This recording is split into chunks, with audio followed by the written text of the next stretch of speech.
harmee koo na dhageessaa si aaga'uu siin jedheen xalayaa siif barreessa. Ergan sirraa fagaadhee eegalee jiruu kophaa kan namni naaf hin beekne imimmaan yaada keetiin dhiiga keessootti copha. Sin yaadee yoon siin jedhe kan jedhu namni hundumtuu yaada isa kan kootii kana naan ibsu jechichumtu.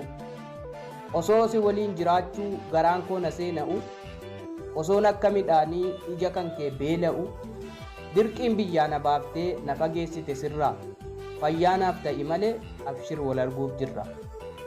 Guyyuurraa suman yaada yoon deemes yoon gattaa'e guyyaa haadholiin jedhu waggaa ga'uu lakkaa'e. Harmee koo sin jaalladha lubbuu kiyya caalchise dirqama jireenyaatu sirraa na fagaachise. Naaf jiraadhu yoomillee amtuu kee arguun fedhu waggaa keessaa lakkaa'ee an guyyaa harmeen jedhu. Garaan kan kee danda'ee yoomillee naan hin oodu rabbiin umurii koorraa qixxeetti siif haa qoodu.